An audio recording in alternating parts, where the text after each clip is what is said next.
and James Weathers. Thank you. I'm Jameson Lindsay. I don't really have anything to say. Okay. My name's Flint Svensson. Okay, thank you. Gentlemen, if you would like to turn and face the flag, everybody rise, and if you'll lead us in the Pledge of Allegiance, please. I pledge allegiance to the flag of the United States of America and to the republic for which it stands, one nation under God, indivisible, with liberty and justice for all. Thank you.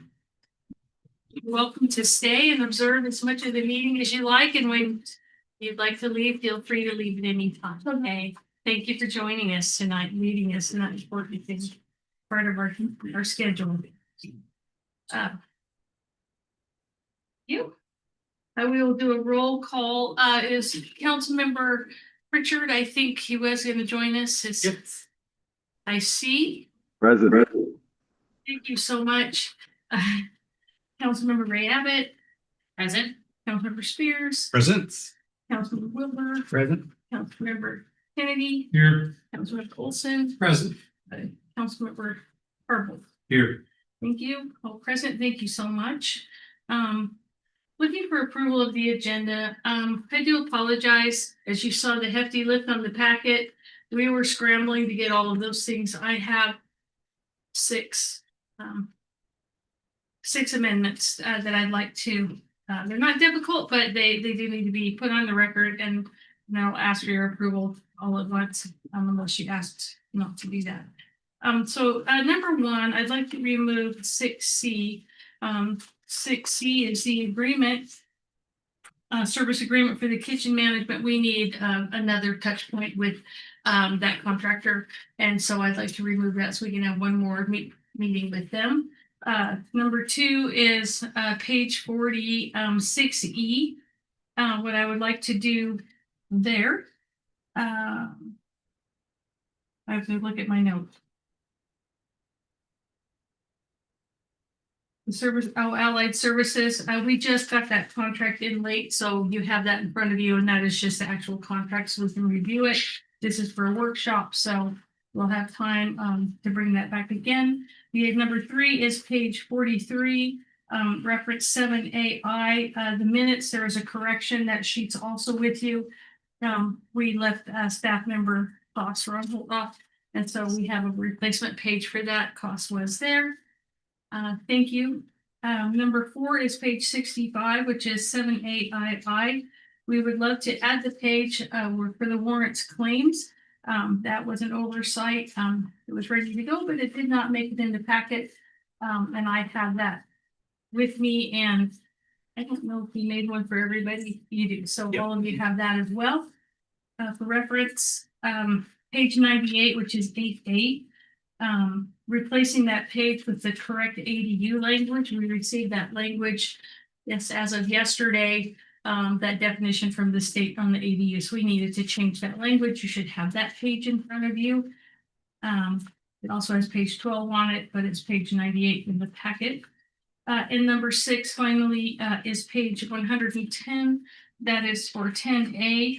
And that's the service agreement with Executech. The staff briefing is correct, but the actual resolution had the wrong dollar amount on it. It had the old dollar amount, where actually this one is for less, which is always good news. So we would like to replace page 110, and you have that also in front of you. And I know that was fast. I'll give you a minute to give that some thought. And when you're ready, I'll entertain motion or questions. Move to approve as amended. Any discussion? All in favor? Aye. Any opposed? I saw a thumbs up from Mr. Pritchard, so I think we're good. All right. Thank you so much. And so we've accepted the agenda as amended. Moving on then to the interested citizen comment. I do have one, and then I'll call on the audience as well. But Hank Beinecker, the City of Fairway Heights, in support of the APA. Welcome. Please give us your name and the resident, city, and then we'll give you the standard 3 minutes, as you Thank know you. the drill quite well. Thanks, everybody, for allowing me to speak as a non-resident of Medic Lake. I'm your neighbor though, City Airway Heights. So I didn't want to sit and discuss. I just wanted to mention some things in support of the benefits of an aquifer protection area, otherwise referred to as an APA. So a West Plains area or aquifer protection area can provide dedicated funding for studies and activities at a cost of about $15 per year per household. That's what it's cost for the Spokane Rafter and Prairie Aquifer Protection Area, which, by the way, most of you probably already know this, but it was passed last year for another 20 years. So the rate hasn't changed in some 40 years. There may be an additional $15 charge, I think, possibly if you're on a septic system, but don't hold me to that. You get a predictable 20-year funding support and flexible allowance for activities, including planning, infrastructure for water, sewer, stormwater, monitoring, and public education. Adaptable funds can be used initially, then redirected as needs change. For example, right now, PFAS is in view, and it's a big deal. It's a major concern on the West Plains now. But if in the future, if priorities change, so can the APA funds, how you direct those funds. Funds will be used for regional West Plains-wide activities and distributed to participating cities for their own eligible activities. And I think if this measure is approved, City of Airway Heights has already approved it. Cheney's on board. You guys will have to determine what you want to do to put it in front of the voters to let them decide if they want this or not. And that's really why I'm here, is just to convince you to put it on the ballot and let the voters decide. But I think it's about $400,000. If we can approve this, we get about, give or take, $400,000, and that's about maybe around $160,000 per city to use as we see fit.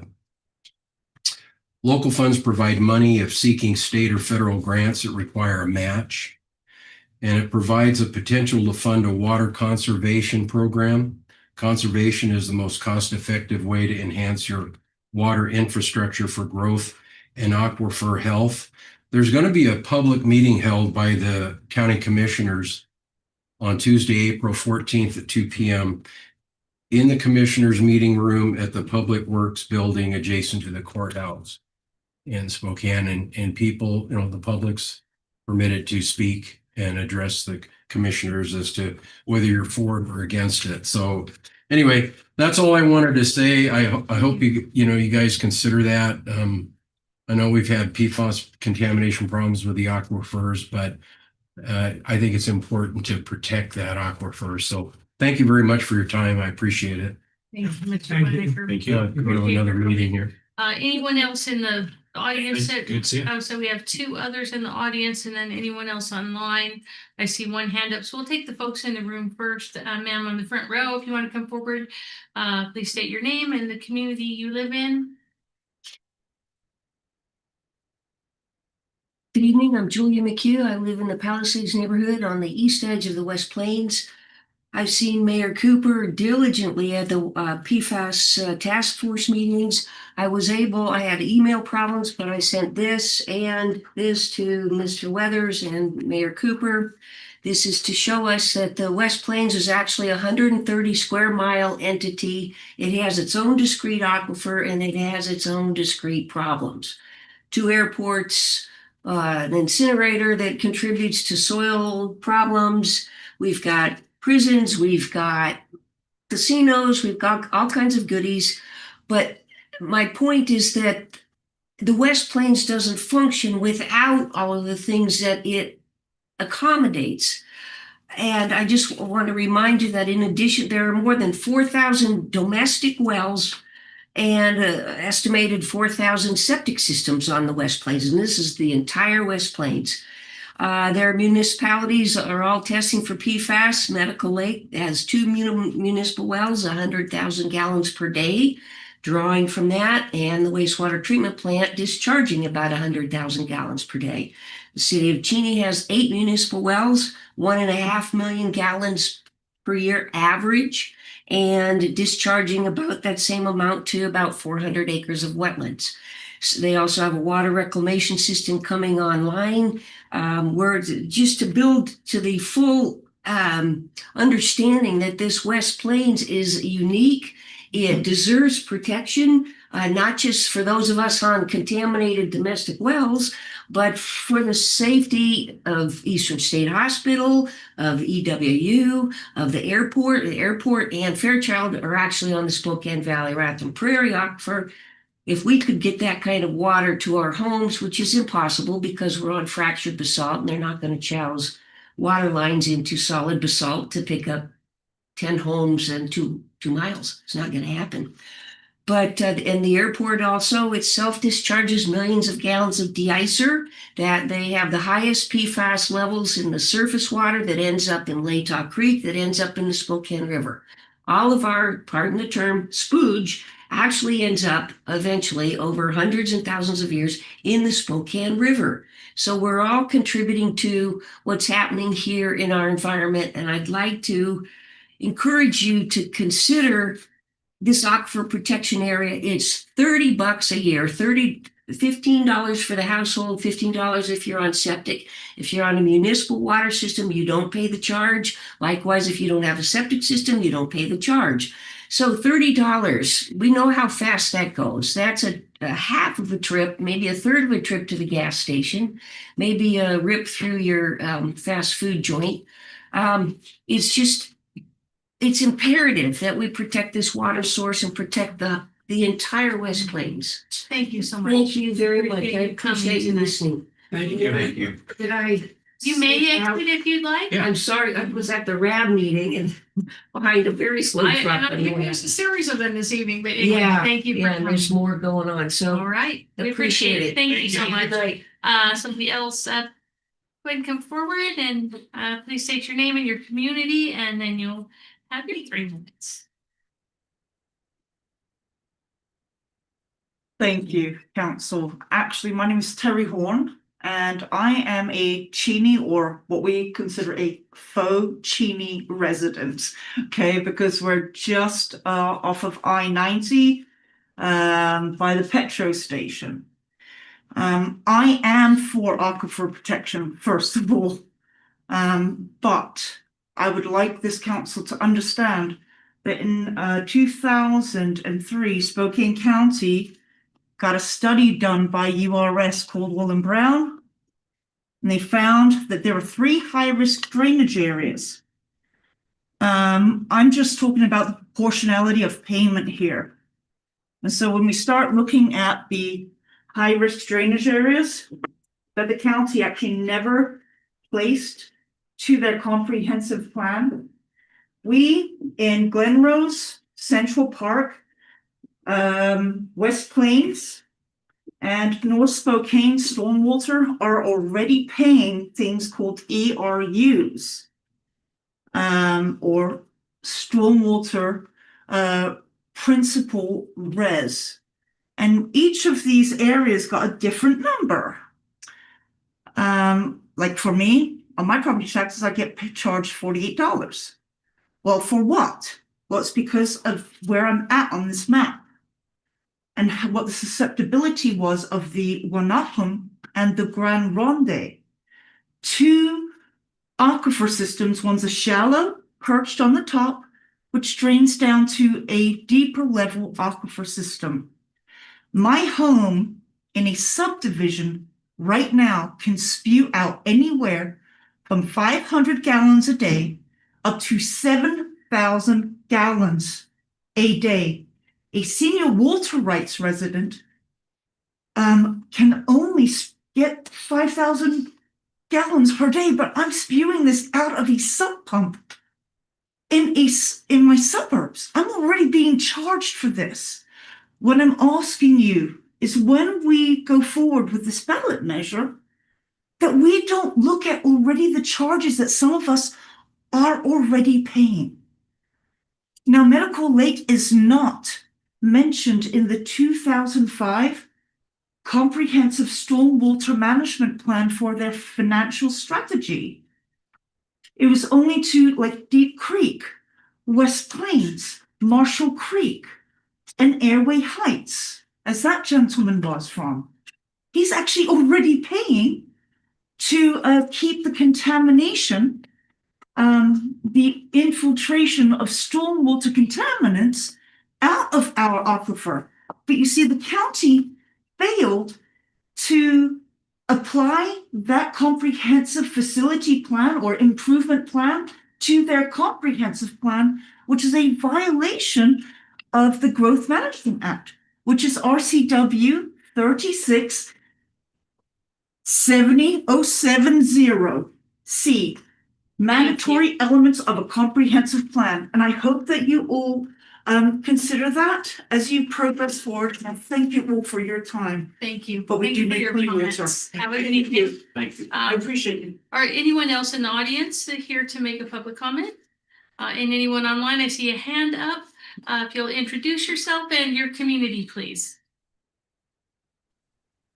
Hello, I'm Andy Mark, Medical Lake resident.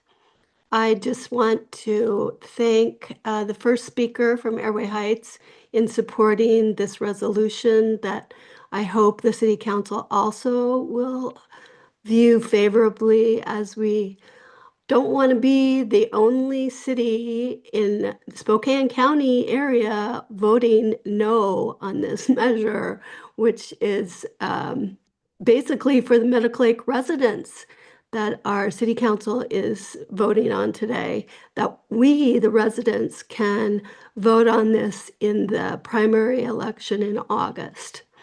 Water is life, and let's not forget that. Thank you. Thank you so much. Anyone else? This would be your last opportunity and last call. We'll have another opportunity at the end of the agenda if you think of something along the way, because we have a lot on the agenda tonight. So thank you so much. We'll move on then to announcements, proclamations, and special presentations. I'd like to call up Judy Maylanos to come forward, and then also Lisa Rodriguez, if you would like to come up and say a few words. I want to recognize that Judy has served more than 12 years on our planning commission. Our staff, senior planner Lisa Rodriguez, has worked closely with Judy, so I would like to have you share a few words, please. Yes. Well, we are privileged to recognize Judy. You said Liana. She always lets us, she allows us to call her Judy Mayo because we all struggle with her name, but it has been a real honor to work with such a remarkable volunteer. I've just been here for coming up on 4 years, but Judy was part of our planning commission up until this January. And she has a wonderful commitment to this community, is exceptionally friendly and always very respectful of her fellow commissioners and the public who would speak in meetings. And she just is a wonderful, friendly person who doesn't just limit her time to that in the planning commission. She has also spent many hours with me and other commissioners and volunteers at farmers markets, at Founders Day, even at the door to lakes, talking to the community about our upcoming comprehensive plan. So I say thank you so much for being there for us. And record keeping is not the greatest, so Judy was trying to figure out, and it definitely at least 12 years, potentially more. Wow. She has served the city. Yeah. So congratulations. Thank you for your Thank you. citizenship and your contributions. Lisa, when you come and we'll get you in the picture as well. Turn this mic around. Thank you. Thank you. Here's your plaque. Thank you. It has, no, but I have to say, most of the time, it has been my honor and a pleasure. I love this town. And I'm not going away real quick. My granddaughter wants to get involved. And so we're looking at a community project where we're going to try and supply benches for the town, for the bus stops, the whole bit. And we're looking at that. And so, yeah, we're not going too far. Thank you for But your, thank you very much. Thank I you. love this town. it shows. Thank you so much. Thanks, and thank you. Thank you. Thank you. So secondly, I have a proclamation, which is also this time. And this proclamation is the City of Medical Lake proclamation, Mayor's proclamation. It is for a day of prayer. It's an observance of the National Day of Prayer, which is set for Thursday, May 7th of 2026. Whereas the National Day of Prayer is a tradition first proclaimed by the Continental Congress in 1775, rolling it way back the chain here. Whereas in 1863, when Civil War stakes were high and divisions ran deep, the United States Senate requested President Abraham Lincoln to set apart a day for national prayer and humiliation, acknowledging our dependence upon God. Where the president declared, "Those nations only are blessed whose God is the Lord, and through prayer the nation will be heard on high and answered with blessings in the restoration of our now divided and suffering country." And whereas on June 6th of 1944, after the invasion of Normandy, President Franklin Roosevelt addressed the nation by radio in prayer, stating, "Because the road is long and the desire is great, I ask that our people devote themselves in a continuance prayer. Our Lord, give us faith, faith in thee, faith in our sons, faith in each other. Lead us to the saving of our country into a world of peace that will let all men live in freedom. Thy will be done, Almighty God." And whereas a joint resolution of Congress that was approved April 17th of 1952 was a recognition of a particular day to be set aside each day as a national day of prayer. And whereas on May 7th of 1987, President Ronald Reagan issued Proclamation 5594, National Day of Prayer, stating, "Indeed, the true meaning of our entire history as a nation can scarcely be glimpsed without some notion of the importance of prayer." He called upon all the citizens of this nation to gather together in homes and places of worship to pray, each after his or her own manner, for the unity of the hearts of mankind. The following year, President Reagan signed into law Public Law 100-307, the designation of the first Thursday in May as the annual observance of the National Day of Prayer. Whereas our nation continues to face similar and severe challenges encountered like those of the historical times mentioned here. Now, therefore, I, Terry Cooper, Mayor of the City of Medical Lake, Washington, in observance of the National Day of Prayer, do hereby declare Thursday, May 7th, 2026, as a day of prayer in Medical Lake, Washington. And I encourage all citizens to pray, each after his or her own faith, that God grant us mercy and forgiveness and bring healing and direction to face the challenges ahead with courage, wisdom, justice, peace, and loving concern for one another. Signed under my hand today, April 7th, 2026. Thank you for listening. Appreciate it. We'll move on into reports, committee reports. Councilmember Pritchard, do you have a committee report or a council report and/or? Oh, not at this time, but thank you, Your Honor.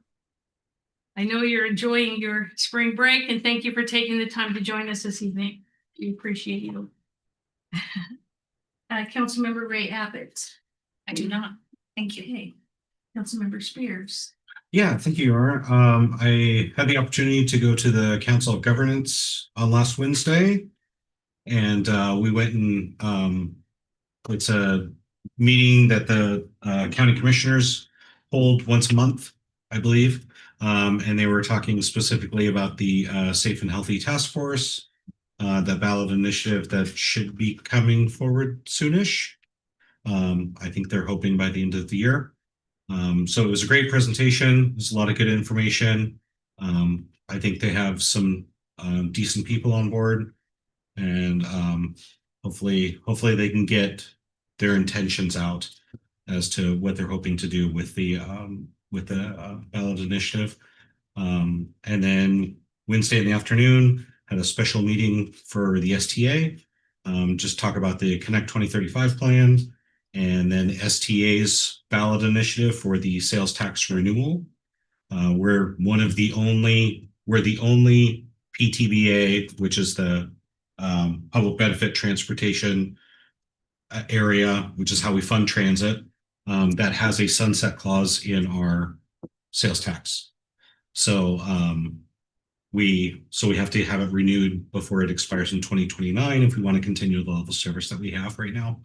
So we're talking about that, and then timing to put that forward to the people to see how they feel and make their support or not support known. Sunday, I will be traveling to Washington, D.C. for the American Transportation Association legislative flyover. So hopefully there will be some legislators there for us to talk to. Just saying. Yeah, for sure. Be great. So no, we have a couple of meetings already set up. We're going to meet with the Federal Transit Authority and thank them for their. We've secured $82 million for the Division Street BRT program, Bus Rapid Transit. It's set aside. We have to finish our packet, but it's there and it was specifically noted. So all we got to do is go through the paperwork and make sure we check all the boxes, and then we should be able to start moving forward with that. Hopefully we'll be done before the north-south corridor is done. But, I'll spend 80 million overnight, so I can imagine. yeah, no, it'll take a little bit. So Thank you. but that's it. Thank you. Thank you, Mr. Wilkie. Nothing to report against that. Councilmember Kennedy. Finance Committee met, didn't find any problems, and also the Regional Transportation Council April meeting has been canceled, so I'm free for that. Thank you. Nothing else. Thank you so much. Councilmember Olson. Yes, Your Honor. I want to thank the Boy Scouts again. I'm an Eagle Scout, and so that touches me very deeply to have the Boy Scouts come up here and lead us in the Pledge of Allegiance. Thank you so much. Councilmember Herb. I don't have a report, I just have a comment. I had occasion to call Crime Check over the weekend and haven't always been a big proponent of Crime Check. But in this instance, I made my phone call, spoke with a human being who answered my questions, and within about 20 minutes, 2 deputies showed up at my neighborhood to address the issue. So I was pretty happy with that situation. So feel free to pass that on to our representatives. Thank you. Thank you. Thank you for the report. I appreciate that so much. Moving to my report then, we have been incredibly busy. I'll try to make this quick, but we've been doing some deep and wide things. So we met with the local federal representatives from Senators Cantwell and Murray, and also Representative Baumgartner's team. We've been talking about this for a bit. We had productive conversations in preparation for our trip to Washington, D.C., which we were there. We left on the 22nd, got back on the 24th of March. We're looking for HVAC in our building envelope upgrade. It's about 1.4 million. John Colton, as you remember our last council meeting, thank you, council, for approving that. As our lobbyist, he showed us around. He made all the connections, all the right meetings, and then all of our infrastructure grant, or that request made it into all of the portals for each one of those congressional offices. And then we're working on our infrastructure grant submission, and Sunny will share more about his experience there. We traveled together and it was fantastic reception there. So West Plains Chamber, we did present at the State of the City address. There's a new executive director, John Weiss. He has a very rich history in agriculture, business, and legislation, so I think he's going to be a great asset. And we met with him last Friday to discuss economic development needs for Medical Lake, a desire to better connect the West Plains cities to each other and to connect our businesses to get the support they need. And that was a productive meeting. I've had multiple broad linked board and committee meetings. The countywide rollout is happening. I have a meeting this Thursday, Department of Commerce. Their new director is coming over for a flyover. So I'll be going on a helicopter, which is kind of cool. But it will be going over the Deer Park Water Tower, which is similar to the work we're doing here. Theirs is done, so I'll get a look at that from the bird's eye view, but also touring the Elk area, which is important to see. What do the trees look like 3 years now after the fire? And so I'm excited to see what that burn area looks like in that tree. I guess that landscape, I would say. Our comprehensive plan, spending more time on that than usual. Spokane County Elected Officials Advisory Group. I sit on that board. It's called SCEO, their Advisory to Board of County Commissioners. Thank you to Elisa for enduring with me on pre and post briefings, as she sits on the technical advisory called PTAC. And so I rely heavily on her and her work on the comprehensive plan. Trying to educate myself about the new changes in the state law and managing all the must-and shells, which I've never seen so many must-and shells in state law. It's shocking, but I'm grateful we have Elisa representing Medical Lake on the PTAC advisory group, and also leading our periodic update committee. We've never had such representation before, related to community engagement. And someone who's taken such a thoughtful and proactive approach for our comp plan. We usually just cut and paste and let the county tell us how it's going to be, and we say, great, we check the box. But this is deep, and it's going to be monumental for Medical Lake to get our code. So thank you for all your work. I know it's a lot. And our local steering committee met Monday and continues to offer valuable input. So Spokane County Governance of Elected Officials. I was there also on April 1st, but it wasn't a joke. It was serious business. There were updates on collaborative approach to the regional homelessness, addiction, and chronic public health concerns. GSI led that discussion. It did have elected officials, treatment agencies, and those with lived experience. They hired a consultant and they kind of did a meta-analysis of the somewhere between 50 and 100 studies that have already been done of Spokane area. And yet they're going to do one more study, but nonetheless, it was a good overview of what we already know about the problem. The next day, county officials broke ground on the new prevention, assessment, treatment, and healing crisis relief and sober center, but they're calling it PATH. And it's expected to open in spring of 2027. It was noted that there was no small city representative among the group, and I did offer to participate in the continued planning between now and the time that rolls out to represent the 11 small cities in Spokane County. Spokane Regional Law and Justice Council, I'm also a board member there. That has been productive. We discussed jail populations, overcrowding, mental health triage, that sort of thing, how to get early interventions in lieu of prosecution. So the jail agreed. This is important, and it's actually historical because I've been in criminal justice career for 25 years. Retired 2 years ago, but the jail agreed at the request of law enforcement to stop the catch and release, which is just a revolving door. Someone has a warrant or they have a low-level arrest, they take them in, prints, photo, out the door, especially with warrants, and it just becomes a revolving door. So now they're keeping them, they're not doing a catch and a release, and to allow just that bit of time where they can be offered an alternative to prosecution, encouraged into treatment, let out of jail if they accept that, and it's reducing jail intakes, jail costs to us, warrant processing times for staff, improving accountability and outcomes. So it really is a big deal, and I wanted to publicly say thank you, Spokane County Jail, because you listened and what you're doing is going to make a big difference. And then I'm also sitting now on Spokane Clean Air representing small cities. We had a budget retreat last week, and their fiscal year starts in July, and they've lost a significant amount of state funding. I would say 75% of their funding is gone. So there's a lot of work to do there. Please check the community calendar for all the amazing things that are coming up in Medical Lake over the next couple months. So sorry that was long, but I really wanted to update you on some of the things that we do, and I think it's important. So Mr. Weathers. Well, good evening, Mayor and Council. And before I get to my report, I just want to take a quick minute to talk to our scouts and again, thank them for their attendance tonight. But I also am hearing a lot of former Eagle Scouts or Eagle Scouts. And I would just like for all the Eagle Scouts in the room to raise their hands to show, and Councilmember Chad Pritchard is not with us anymore. He's also an Eagle Scout. So, oh, yeah, there he is. Yeah.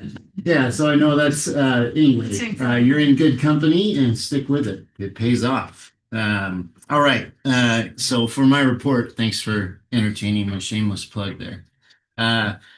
Wanted to fill you in on the fact that we've been implementing a social media content calendar with our communications plan efforts. And so if you're watching or perusing any of that social media activity, it's been pretty impressive as we go. We're just sharing a little bit of our history, some of our current events, some useful information relating to city services and community life and engagement opportunities. And in the past 28 days, we've had more than 85,000 views, and we've reached approximately 25,000 people through our social media site for the city of Medical Lake. So more to come, but implementing the communications plan and the work that we've been engaged in, seeing some good results.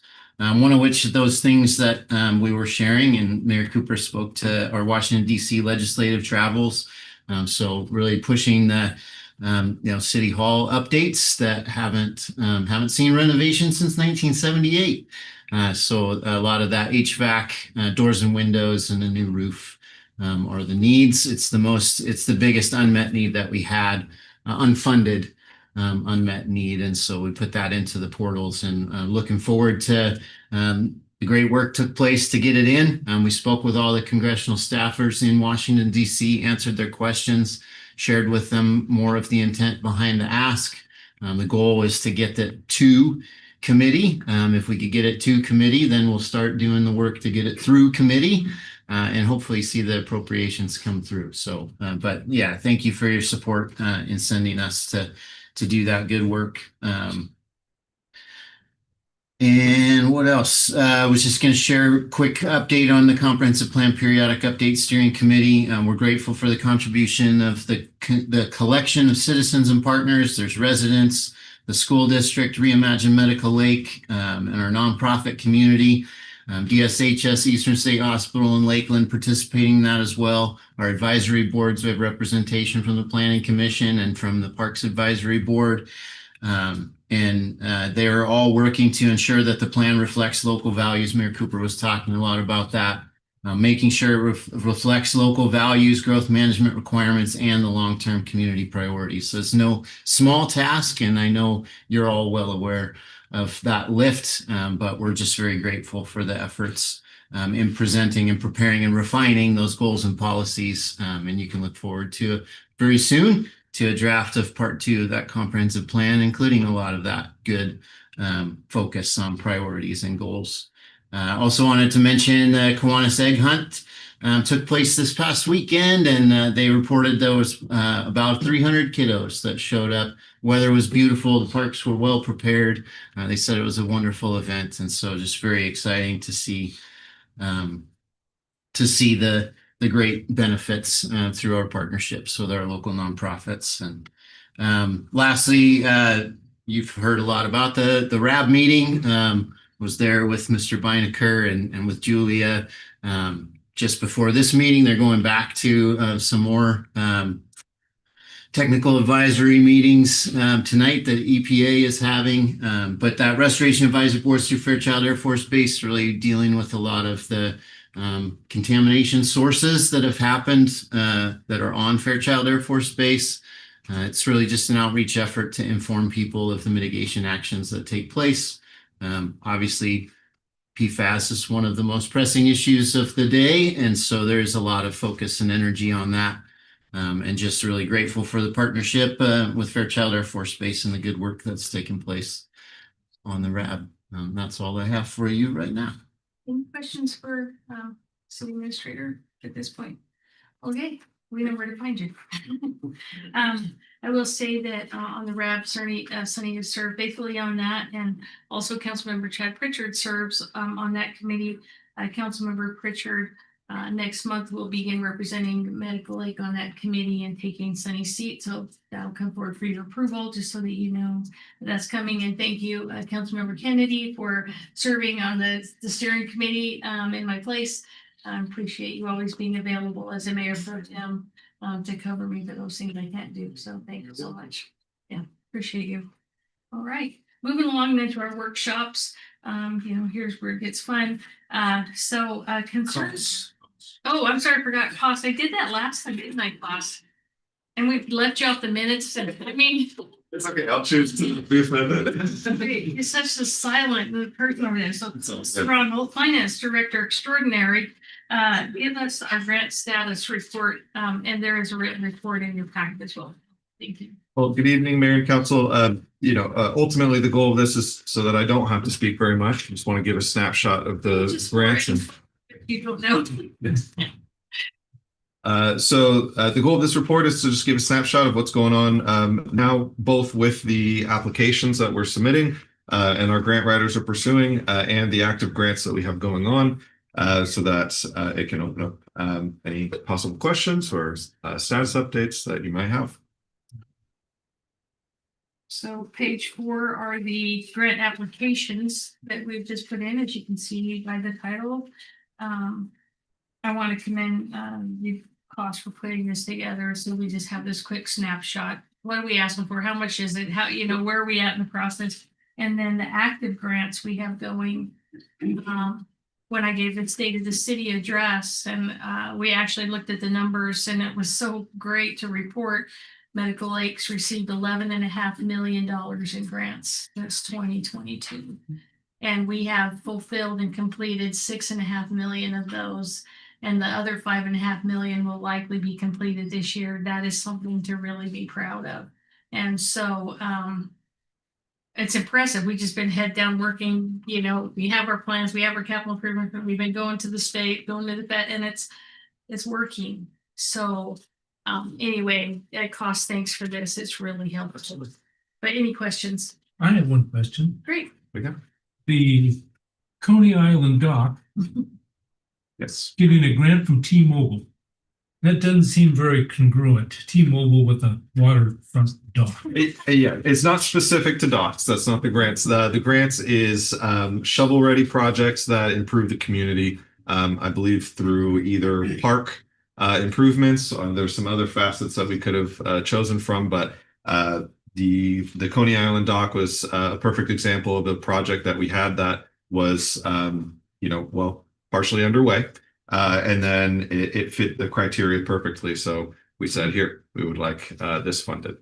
But And we do have a component of Coney Island Park that is congruent, and that is we're having our cameras put there, which will have a telecommunication component, so we can see. I was just wondering whether you're going to put a pay telephone at the end of the dock. We could. If that's a requirement, they haven't told us yet. Pay just to be able to use one of those again. Yeah, I know. I thought as well, but that's one that our grant writer found and thought it matched, and it did. So we'll just find out if they think so. T-Mobile's philanthropic effort called Hometown Grant, so it's ways for them to give back to the communities, and this was the right fit. Thank you. Any other questions related to grants, active or applications? You know where to find us if you have questions later, something comes to mind, or you hear of a grant and you don't see it on this list. Please let us know. Reach out to Sunny, and he'll be sure and cue that up to our grant writer. So absolutely. Thank you very much. I won't promise I won't forget you next time. I want to, but I know it's useless. So thank you. Workshop discussions, concern related to Creighton, page 6. I'm going to leave this discussion because I did ask this to move forward. There are a couple other communities in the county who have moved forward with this. If you look at the cover sheet, Kratom is a psychoactive substance associated with stimulant opioid-like effects. The FDA has not approved Kratom or its alkaloids for medical or over-the-counter use. Kratom products are not federally or state regulated, with no standardized safety, purity, labeling, or dosage requirements. Products are currently available through retail outlets in Medical Lake and throughout the entire county. You see the signs everywhere, creating potential risk to youth and vulnerable populations because there's no age limit. It's an uncontrolled substance. And the proposed ordinance would permanently prohibit the sale, distribution, and advertising of kratom products within the city of Medical Lake. When I testified on this, there's a lot of talk about kratom at the state level, and I did testify on 2 different bills. But one of those, when I was testifying, the state toxicologist, which there's one in the state of Washington, that he did such a great job. I wanted to cue up that video and let you hear it from yourself because he was so well versed in this and did a good job of it. Pause.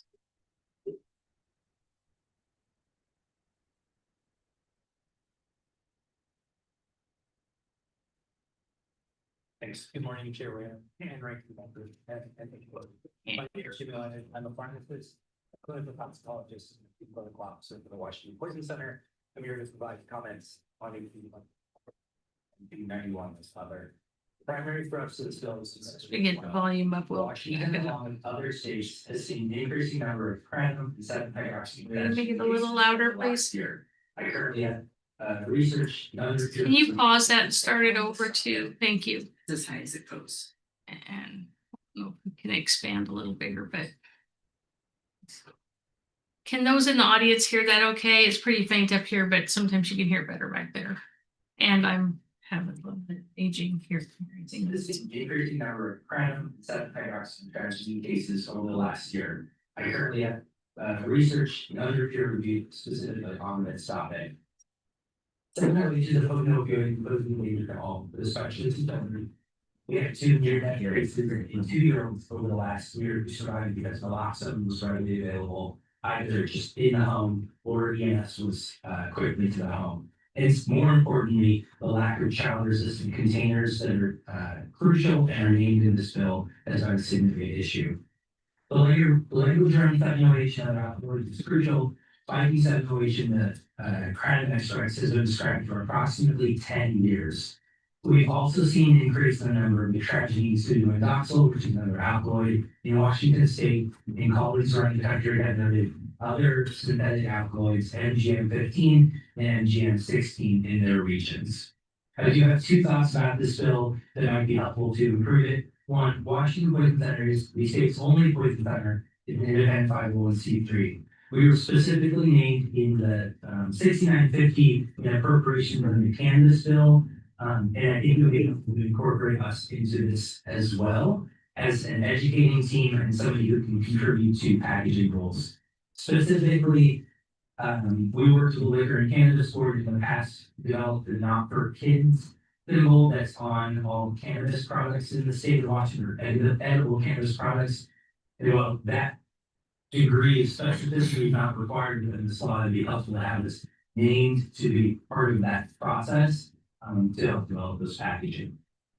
We at the Poison Center have important clinical, epidemiologic, and prevention expertise, and we can contribute meaningfully to this. Thank you. Thank you, Dr. We have a question for you. Do you understand this question? That was maybe difficult to hear all of it, but Time's gone real bad, so I'm going to ask you to please go back to an earlier point in your testimony. Did you say that, so we will have that available, as part of the packet, and we can get that link to you so you can go and hear that testimony in its entirety. But he was very well versed and had all of the clinical side of things, and also talked about not only the risk, but what they're actually have seen in the state of Washington related to addictions and overdoses related to the synthetic. So anyway, I did ask our council to draft ordinance language. Did ask where would that fit? Title chapter 921. Was advised that that would be the best place to put that. And then it has the purpose and intent, being that it's public health and safety risk. And then he gives the definitions, and it's just pretty straightforward, and it's just it prohibits the sale, distribution, and advertising. And then there's a penalty in here. And the penalty was a civil infraction with a fine of $250. So let's say a local merchant sold kratom. They were cited by law enforcement.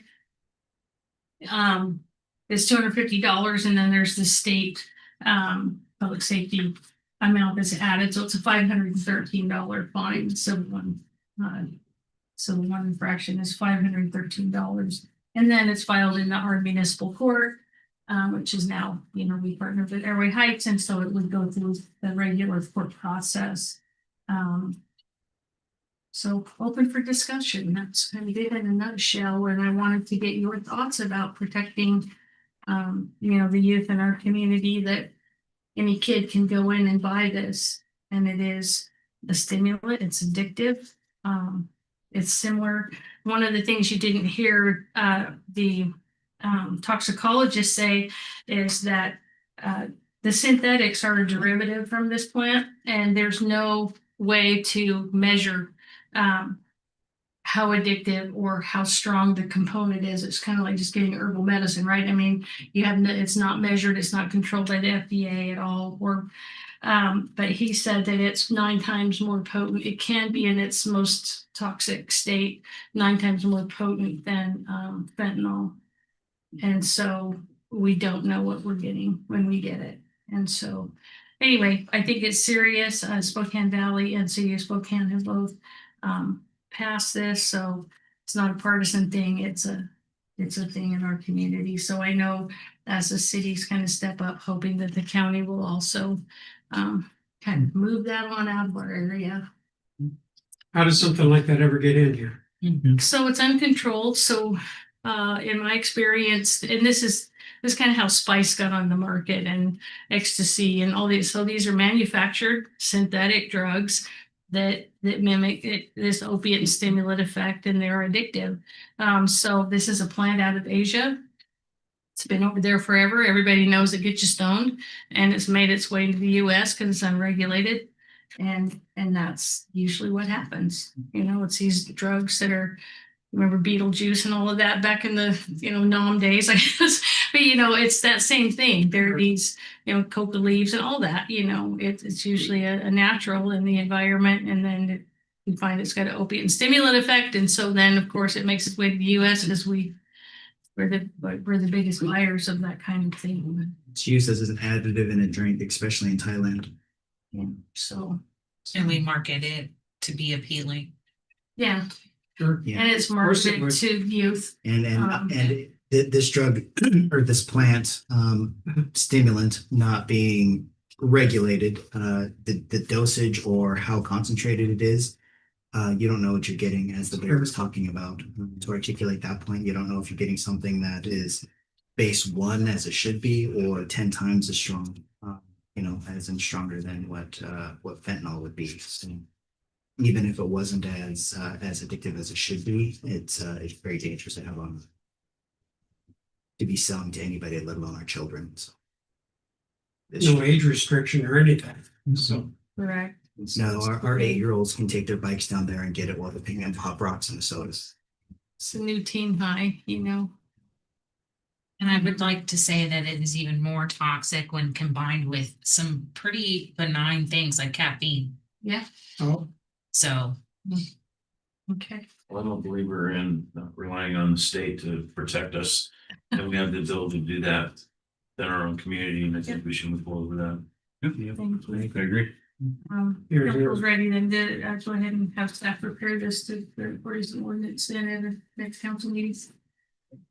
Yes, sir. If I may, Mayor Cooper, just contextually, right, hearing the sentiment of council, we'll prepare this for action in a future meeting, but just wanted to add that the state, the general sentiment that we've been hearing from the lack of the state passing the law was not a negative thing, because they really feel like the better way for control to happen of this substance is at the local level.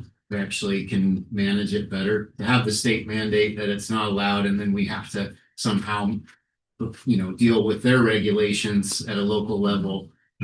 It just makes more sense to happen at the local level. The other point that I think is worth mentioning is that the suppliers of these products were willing to accept a 95% tax to allow for regulation. And I just think that's one of the biggest red flags that personally, if they're willing to tax their products that much, I think it's a problem. So, Yeah, thank you, Sunny, for adding that. And I will say there were two bills.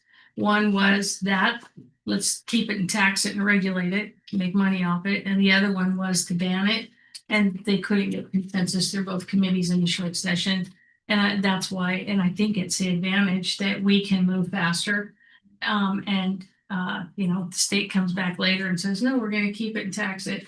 We'll cross that bridge when we come to it. But I think the more communities, and that was the consensus, a lot of talk about it at AWC, as we sit on that board, and all the cities were kind of ready to move because we can move faster. And then maybe that will show the state how important we think this is. So I think it's a really great opportunity. I think giving the state legislators some vocal leverage, as it were. Yeah, we can say, look at these communities, we're serious about it, and so, yeah. So, all right, thank you, Sunny, and thank you, council. We'll get that prepared to come forward at a future council meeting. Procurement policy 14110, it's on page 12. Costs. I remembered. I'm here. Uh, Good evening again, Mayor and Council. 12, and then the procurement policy starts on page 13. So, Thank you. So as it's noted in the briefing sheet, this is being brought forward because in the audit that was concluded in 2025 for 2023 and 24, and the single audit was for 2024, the state auditors identified a lack of federal specific procurement policies in our procurement policies that is required by the feds in order to conduct any federal funds or use any federal funds. So as they noted and recommended, I've added language. It's section 8 in its entirety. And I'm happy to answer any questions. appreciate your work with all of our grants. And then we reach those thresholds that trigger these special audits. And so we appreciate your work and your diligence, your ability to navigate that without a finding and then come back and be able to say, and we're going to fix this and here's what we're going to do. So you did great. Thanks. So this is pretty much them saying, okay, you need to add this, and you're saying, okay, it's added.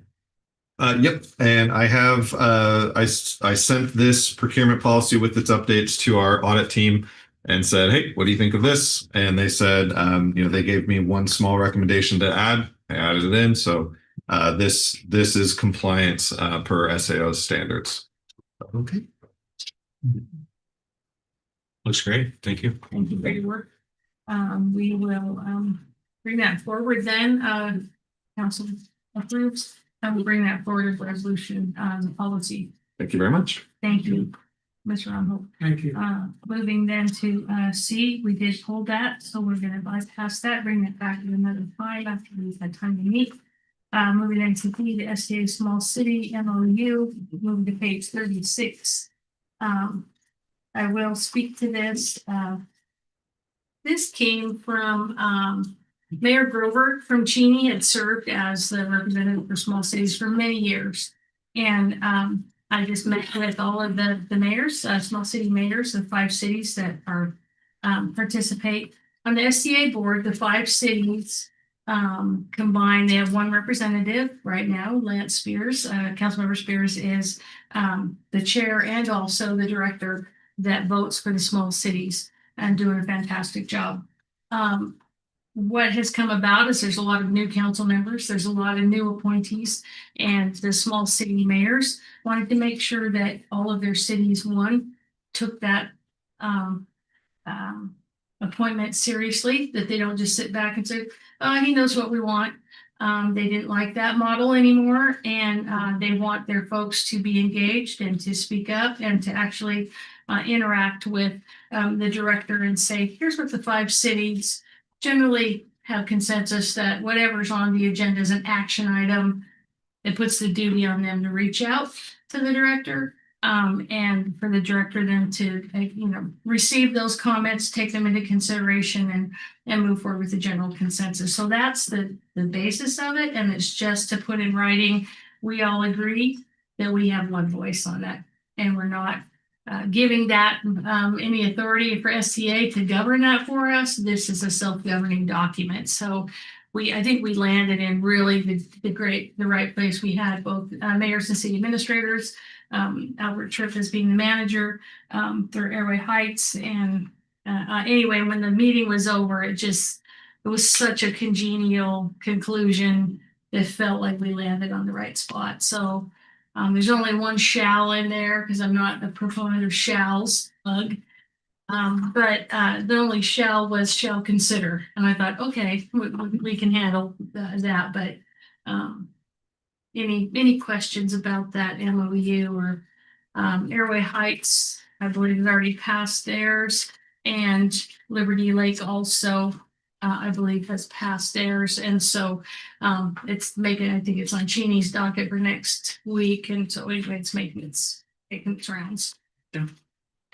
I don't remember, Lance. Is there in the STA bylaws, is it fixed, the rotation It amongst the small cities? Yeah, it goes in alphabetical order. Mm. So it'll be Millwood next year, Mm. and then it'll go back into Airway Heights. Okay.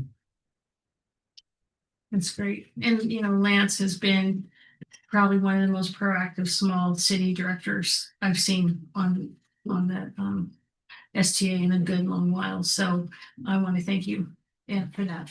Appreciate it. Thank you. Yep. So, okay. If there's no further ado, then we'll plan to bring that back to the council meeting if there's nothing. No, it's great. Nothing else. All right. Thanks, council. So, okay. We'll move on then to E, which is our service agreement with Allied Universal. That's that Phoenix Protective. You've got that added in front of you. Thank you again, Scouts, for being here. We appreciate you, and thanks for those who want to stay. But if you want to jet, you can. No one's going to think less of you if your buns are tired. So this is what we do for fun when you're a grown up. Thank you, Mayor and Council. So Brian, our contact with now Allied, apologizes because they're currently in the transfer right now. So it still says Phoenix on their letterhead, but they're working on switching over. Allied bought Phoenix Security out, and so now it'll be Allied Security. So he apologizes for the letterhead. Hopefully, when we bring forward the resolution, if that's what council would wants us to do, we'll have an Allied letterhead moving forward. But all in all, this contract is very similar to what we had last year. I'm going to highlight a few things that are different from last year's contract to this one. So still continuing Thursday to Sunday, 2 to 10, which is what we had last year. The big addition to this would be instead of bringing forward extra duty officers during a lot of the times, like holiday weekends or special events that are down at the park, things like that.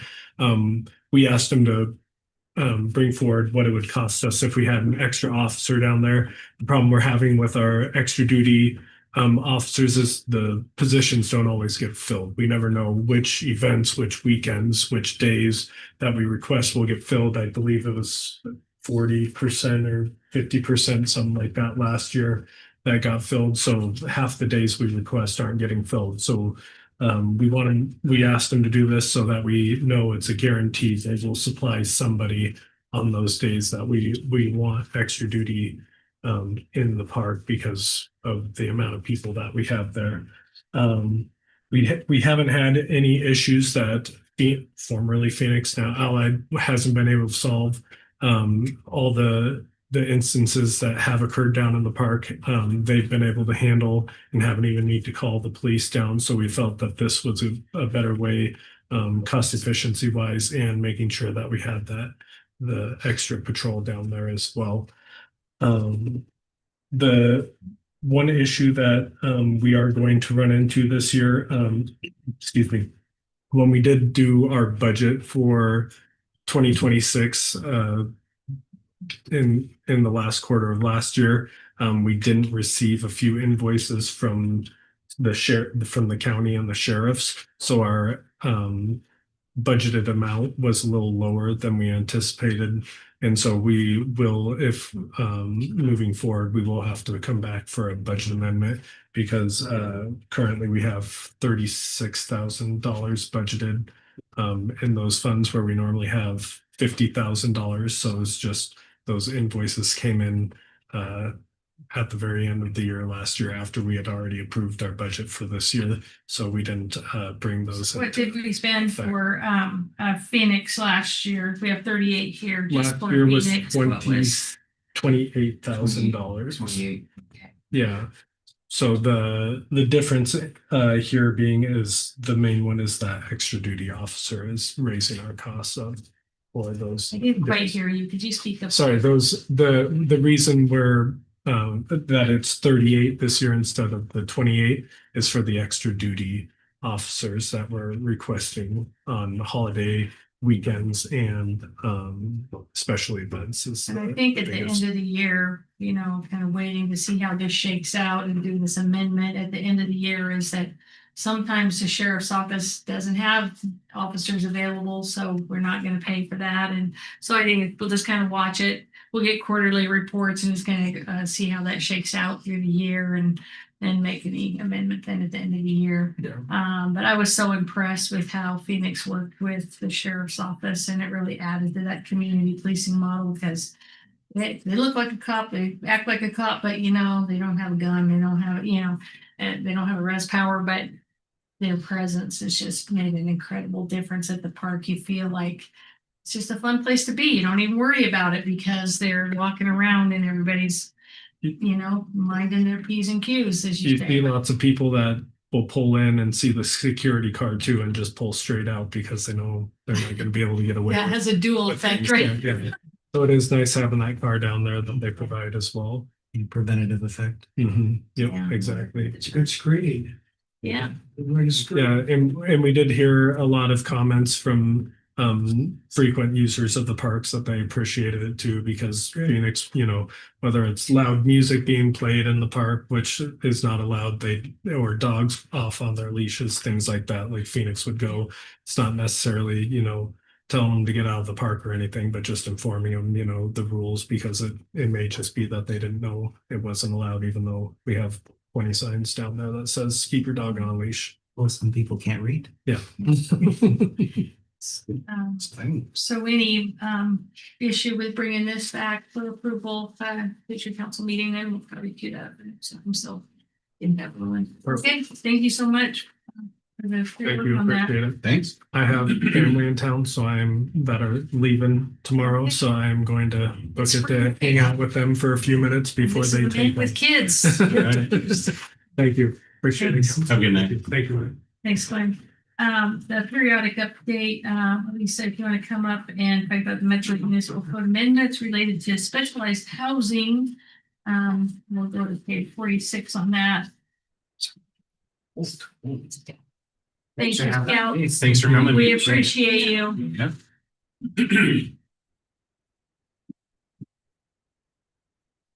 Good evening. I can't believe that they left with for planning and zoning information. So this item is a workshop item, an introduction to what's called specialized housing. I gave that the name because it covers a lot of things. You can see in the briefing sheet that we have things allowed that the state says we must allow if a religious organization controls a site or owns the site. And then we have some requirements for what I'm calling interim housing, which is emergency shelters, transitional housing, permanent supportive housing, and there's one missing there. Emergency housing, emergency shelter, but emergency housing. So in your briefing sheet, I listed the 4 House bills that brought about these requirements. And I provided the RCW definitions for 4 of those housing types. And basically, the RCWs are written in a way that say we have to allow this, and the applicant would have a free-for-all unless we adopt something to regulate it. And we're not allowed a lot of regulation, but we're allowed some regulation. A lot of it is for the religiously owned properties owned by religious organizations. We are allowed to do MOUs for them, memorandums of understanding. So that hopefully is something we can also do for the other types of housing. I'm got it at legal right now asking that question. Instead of creating a lot of standards, can we do memorandum of understandings in order to address the situation? Because there is just a myriad of possible possible housing or hosting that could occur. And it would be hard for us to create regulations to try to reach every possible application. So the items that a religious organization can host are the like an encampment, safe parking, which is basically either just travel vehicles or recreational vehicles that they can park on site, an emergency shelter, or tiny homes. So these 4 things we must allow, but we can create some regulation. So for instance, sanitation, we can require that there are restrooms on site. We can require potable water on site. Not a heck of a lot more than that, but the MOUs can address safety, sanitation, parking, things like that. So we do have a little bit of noise and other things like that too, particularly churches in a neighborhood. So we already have laws about time for noise and, you know, those kinds of things. So If it gets too big, can an MOU be put in there that they have to provide security?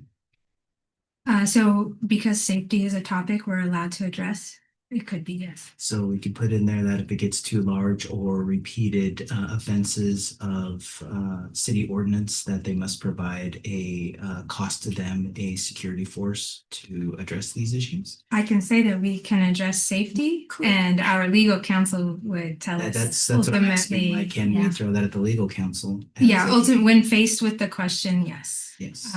Hypothetically, I doubt they would be willing to give us an answer on that one.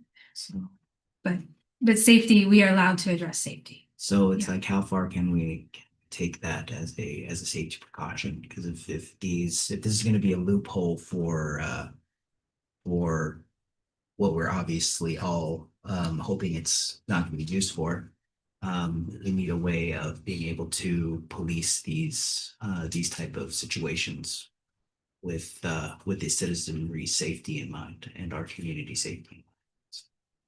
I think to your point, and I think we can go to council for this too, but you can always, yes, and actually you can require people on private property, you know, that's like events and things like that. So there is opportunity to have that discussion. It's a legal question. I don't doubt that we could require that, but you think about the church, the size of lot the churches in the city of Medical Lake have are not large, you know, ish. So anyway, it'd be on a case-by-case basis, which is why you want to do the MOU, because it's going to be unique to that situation, that street, that neighborhood, that church, and what they're going to do is going to be an overnight thing? Are they gonna let people, are we gonna build cottage houses? And so it's gonna be a case by case basis, which is Elisa's point, that it would come through an entire legal process, and to make sure that all that's vetted out. So we would have, we're gonna know legal's gonna be involved. And then we'll just have to comply with state law and try to get the MOU in there that's as strict as we can probably. Right, and I was just saying where we can make that line on that type of requirement at this time before we get to where we have to make an adjustment, say, hey, this is where this is. Yeah, we wouldn't want to do that now, is what is being recommended, because you want to do it on a case by case basis. We have to allow it. The MOU will allow us to make it specific to that property, and that's really gives us the most power when we start trying to anticipate ahead of a known thing. And it's an unknown. That's where oftentimes with the law you get in trouble, because you're trying to anticipate something's never happened, and then something happens that's not in there, and then so having that MOU, which is legally binding, that says if you're going to do this, which it's allowed, here's the rules you have to play by. And I think that was, we've been spending a lot of time on this, but it seemed like the right thing. Did you have a question? If Are you finished? That's done. Oh, thank you. I have a lot to say. I'm sorry. Okay, so there was a lot of things that bothered me about this one. And I just have some questions, and then I have like kind of a overall question. All right, so I remember us talking when we were doing the Growth Management Act, and we were doing the what we can do and we can't do in regards to subsidized housing. And we said we don't have the treatment facilities, we don't have those things that we would need to have some of this. And then I see this down here where it says that permanent supportive housing is paired with on-site or off-site voluntary services designed to support a person living like that. And that kind of negates what we said about not being able to do the other, at least right now.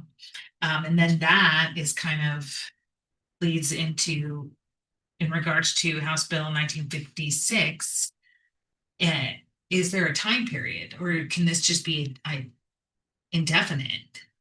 They can allow them to, they can host homeless on property owned or controlled by a religious organization. Is that like indefinitely? Because the worst case scenario is some kind of small Camp Hope that that didn't work. So so first, your first statement about us not having services, when the permanent supportive housing is not one of the ones that the religious organization can have. And I'm sorry, it's, confusing that there's all these different and some duplication. But that one, I mean, honestly, I don't expect any of these things to show up in our community in the near future because we don't have those services. It's not impossible, but I'm not seeing it right away because we do lack services. So, so that just being said, that's why we had the conversation like we did before about providing housing to very low income or extremely low income. Happy to help out, but we don't really have the services right now. So it would be down the road most likely when our community is able to provide more services. Sure, but if somebody wanted to put a women's shelter Lake Street, we would have to let them. That is correct. Oh, that's correct. Okay. So do we really have the opportunity to reject or modify really any of this? We have some autonomy, not a lot, but if we don't adopt anything, we won't have any control. So by adopting what they're allowing us to adopt, we can have some control. So when it comes to religious organizations, so they have the 4 opportunities and there's separate regulations for each one of those. So for instance,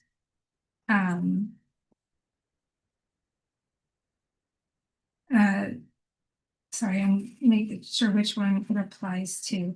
So I believe this applies to all 4 opportunities. No, outdoor encampment. So for instance, an outdoor encampment, we can adopt regulations that say that you cannot have an outdoor encampment more than 6 months during a calendar year. And let's see, up to 4 months at a time with a separation of 3 months. So we could have on the books that they could have 4 months, 4 months of encampment, 3 months without encampment, and then they would be allowed 2 more months for 6 months in the calendar year total. So that is our limit, but if we don't adopt that, then they could go year round, year after year. Sure. So could that's you one do, example. Like 90, so if it was a 90-day, it'd be 2 90-day periods. Right, they could elect to do acceptable. shorter, Yeah. but we can't restrict it to be less than 4 Fixed months for at the a year. time for an encampment. Oh. Like this tiny housing, they would be required to renew an MOU every year on that one. So each one has a little bit different requirement that we potentially can. So the next time we have a workshop, I'll have draft language for you to see. You can see I've highlighted all of our RCWs that we have to deal with. Yeah. So I'm doing the best to balance state requirements and our best interests as a city. Sure, and some of these state requirements that were adopted, I think we have a 2010 in here. Yeah, that is an old one. I don't know why we never adopted anything because it has been on the books for a while. And I just want to say that it's not that, oh, no homeless and medical aid, that's not it. It's just that there's a statement down here that refers to why people are homeless, and I don't necessarily agree that that's the problem is housing. So that's where my concern is that we might invite this and not have any improvement to their quality of life. So, thank you. Understood. Thank you. Is there a definition to controlled by religious organization? There is in the RCWs, yeah.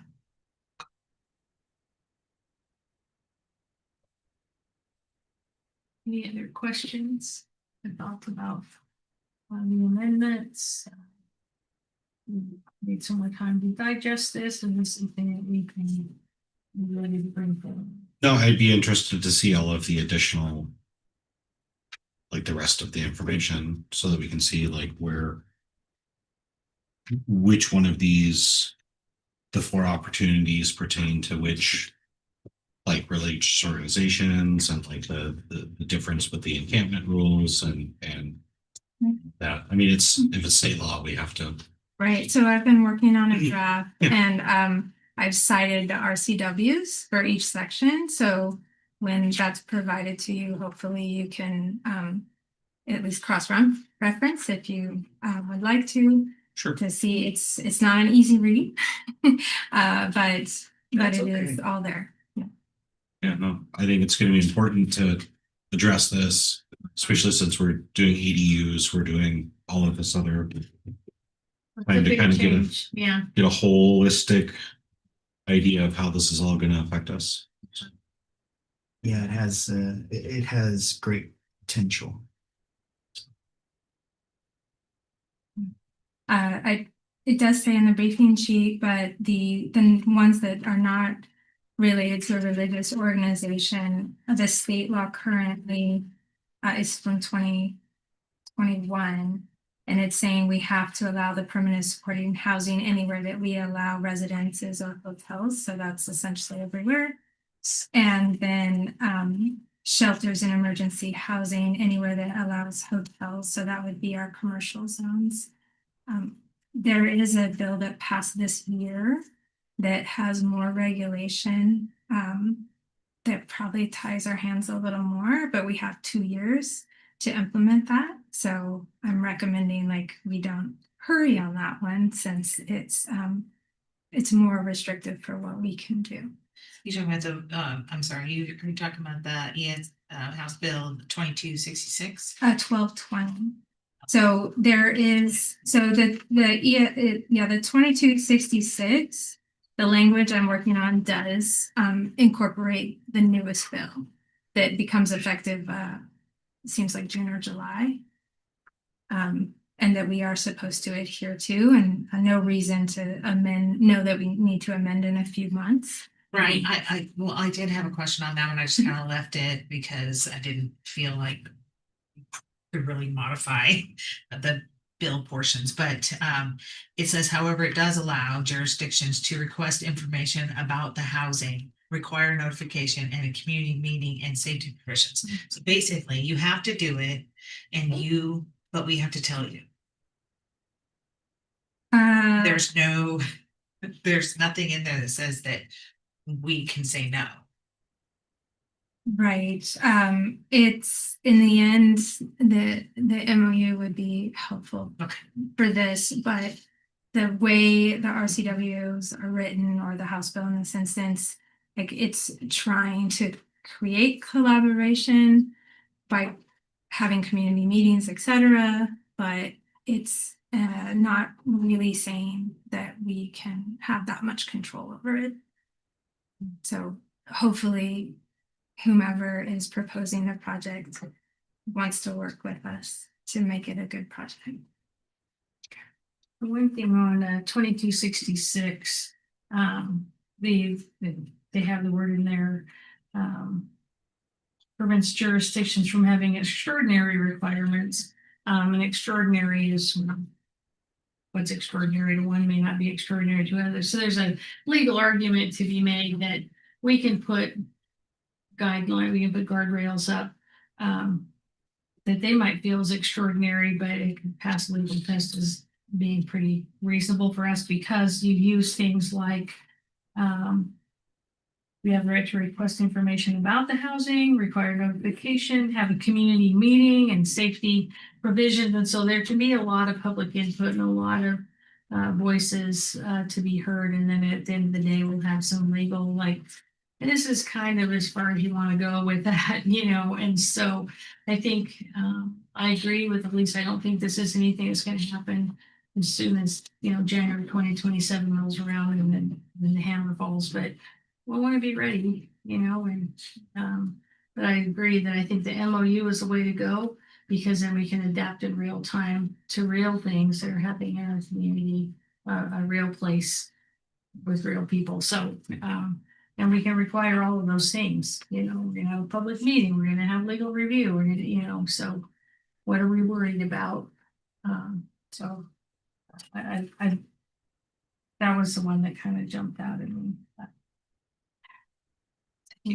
Any other comments or questions? Sounds like we want this to come back with kind of a summary, a little more side by side. So we'll just look. Good points raised.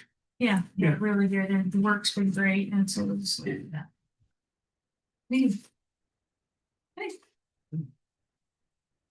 Thank you, staff, for your work on the workshops. I know it's a heavy lifting. You've done a great job. Action items, consent agenda. You move to page 43, which I think that was one of our pages. And that's the minutes of March 17, 2026. We've already approved the replacement page adding, we have the staff right on that. Need to approve the minutes. Second. Any discussion? All in favor? Aye. Passed unanimously, and then we'll move for the approval of the April 7th, 2026 claims and warrants. So we did add page 65A. With those outlined. Warrants numbered 53577 through 5366 in the amount of $211,108.39. Move to approve. Second. Any discussion? All in favor? Any opposed? Passes unanimously. Thank you, council. Public hearings, we're gonna move into the periodic update ordinance 1144. Page. 66. I have like 3 page numbers here. I have page 87 and page 87 is ordinance 1144. First read. What page is the briefing sheet? Page 66. So page 66 for the briefing sheet for 66 is the briefing sheet.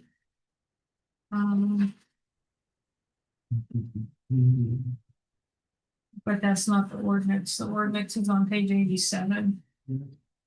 and in between is the staff report. In between the two is the staff report. I still didn't hear you. In between the two, the briefing sheet and the ordinance is the staff report, which our planning commission held a hearing, and it includes the findings of fact regarding that hearing. And then do I open the hearing then to hear staff report? Okay, so we'll open the hearing at 8 on the button. Staff report, and then maybe we'll have you read that into the record on the first read ordinance before you clerk council, please.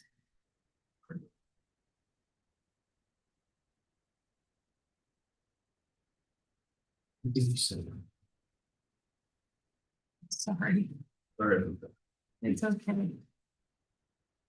City of Medical Lake, Spokane County, Washington, ordinance number 1144, an ordinance of the City of Medical Lake, Washington relating to amendments to Title 17 and 19 of the Municipal Code regarding zoning districts, conditional uses, and variances. Thank you so much. I'm gonna put a schedule up for a moment to remind us where we are doing all these amendments and where we're at. So this particular one, give it a second. I had one for the last one and I forgot. I was trying to be good about showing the schedule each time so we would know where we're at in all these processes. So we're in the zones, the zoning districts. And so that's the vertical. Today, April 7th, is the horizontal. So you can see that we're having the hearing in the first read. So we are nearing the end of this process, but we have already had 2 workshops here, a workshop at Planning Commission, and they held their hearing. And you'll find in the staff report the findings of fact, and that the Planning Commission did recommend, unanimously recommend approval of these amendments.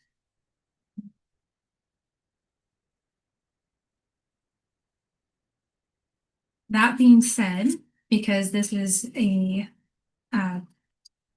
complex set of amendments that has been a little bit of a moving target, first I'll point out the page that the mayor spoke to at the beginning today, which is page 12 of the ordinance, has been replaced. You should have a paper copy. And the reason is the definition that I provided of an accessory dwelling unit was not consistent with the state's definition of an accessory dwelling unit, and it was recommended by Commerce that we change that.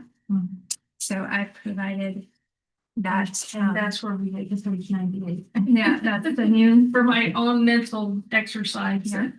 I'm not reading my mind. Okay. And then in the briefing sheet, there's a list of items that were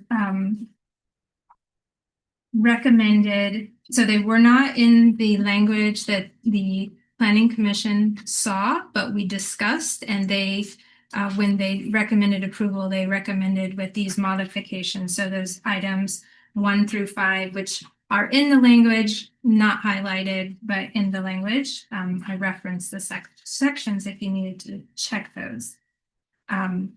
In the ordinance, you will see the red strikeouts and underline, which are citation changes for our municipal code. And you will see 3 sections that are written in blue.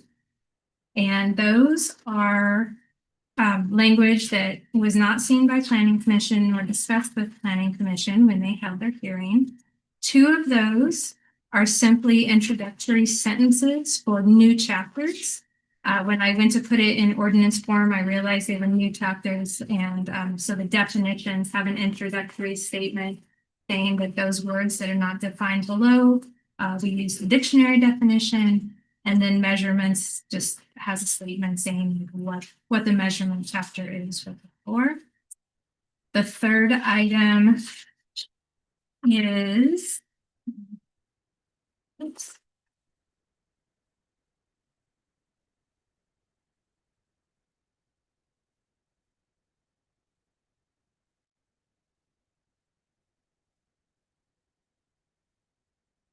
I want to get a page number for you. So the third item, it's on page 15 of the ordinance. I'm sorry, I don't know the number of your packet. Which is page 101 in your packet. So you have blue writing near the bottom, 19.605.040 width. The current zoning ordinance has restriction or minimums, I shouldn't say restrictions, minimums on the size of a primary residence. It says that a primary residence must be at least 24 feet wide and 800 square feet in area. And there is other requirements talking about roof pitch and eave distance, things like that. And I believe all these were put in our code regarding manufactured homes. And the reason we have the 24 feet and the 800 square feet was to prevent single wide manufactured homes from being placed on a lot in the city. So I had taken that out of our code and replaced it with the main entrance and window standards, trying to keep the street side looking nice. I will mention that manufactured homes must be new. So probably everybody has an image in their head, but just so you know, a manufactured home placed on a lot in the city of Medical Lake, it must be new, it must be on a foundation. And the part that helped transport it, the wheels or whatever's under that, those are taken off. So it is a permanent house that has just been manufactured somewhere else. So just putting that out there, that's what it is. Nevertheless, I had replaced with the main entrance and the windows, but the mayor is concerned about removing this from our code, and so requested that it be replaced, the 24-foot width. So that's why you have that blue section on page 15. So I do have 2 presentations because when we talked before, I said I wanted to make sure it was clear what these words mean regarding accessory buildings and cottage housing. So if we could have the accessory buildings presentation. I do this stuff every day, so when I look at numbers and words, I know what it looks like, but if you don't look at this stuff every day, you might have a harder time imagining what it could be. So, oh, and I have the clip down.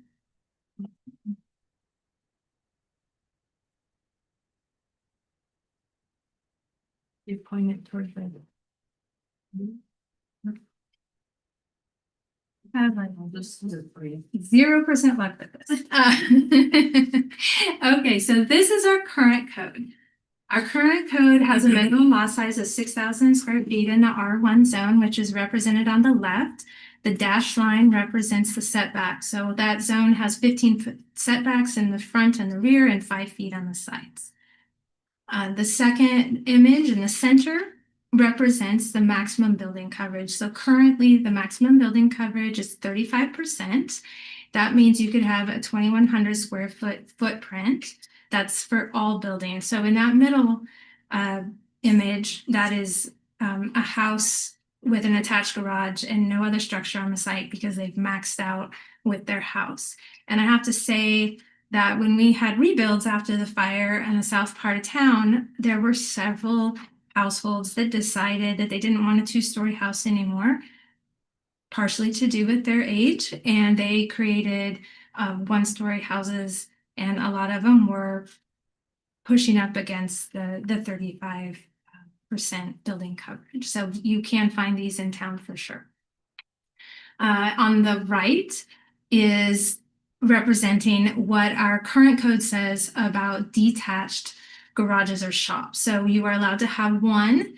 It can be a maximum of 1,000 square feet, but not more than 80% of the house. So this representation, we have the 2,100 square foot footprint limit with the assumption that that house is actually 2 stories high. Next slide, please. So this is in the proposed language. So the left image is still the same. We still have the minimum lot size of 6,000, all the same setbacks. The proposal is for 40% building coverage, so an increase of 5%, which increases the building coverage by 300 square feet to 2,400 square feet. And then on the right, instead of limiting the building, the accessory building to a percentage of the house, it is written to just be a percentage of the total site area. So 17% is 1,020 square feet on a 6,000 square foot lot. And so this image represents a house that may be 1 story or maybe 2 stories, and the shop or garage that would be at the maximum size. So maximum building coverage, maximum size. So you couldn't get anything bigger than this for lot coverage, not knowing how tall either of these buildings are. Can I interrupt? I think one thing that can be a little confusing is when you see the word accessory, because then the ADU is accessory dwelling unit. This is talking about garages, shop, other kinds of buildings, not the accessory dwelling unit. This is the accessory building unit. So just because they use the same word, and I kind of put a stick in my spokes at one moment, but anyway, I figured it out. So anyway, I thought I'd share.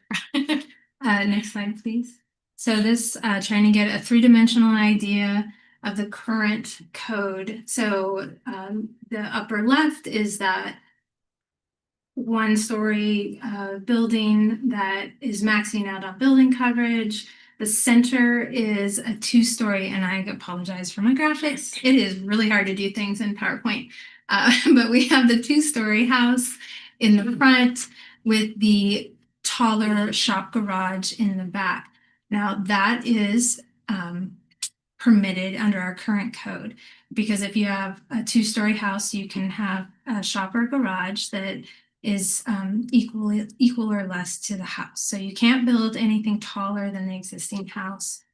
This assumes that there's enough square footage in that house that you can get the 1,000 square foot in the shop or garage.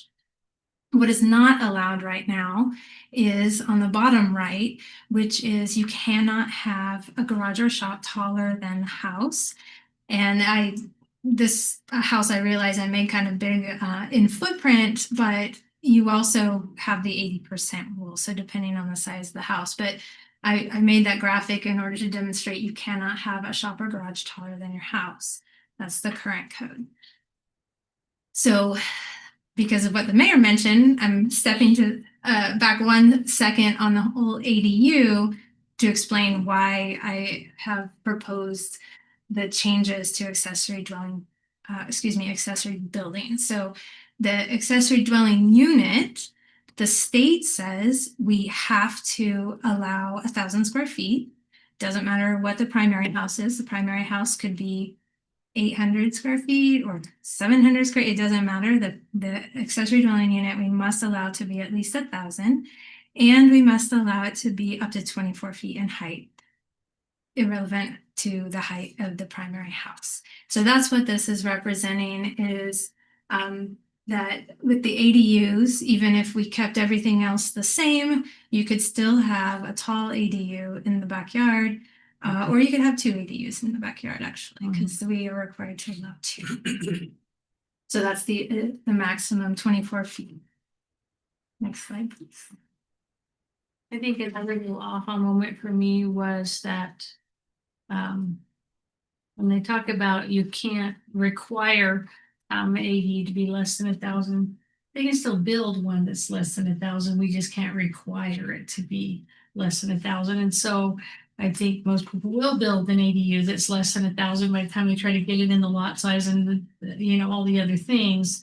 And so that was useful for me to kind of capture that thought. So this is the proposed code for accessory buildings. So this is basically any structure that is not the house. That it would be the 17% of the lot size per footprint.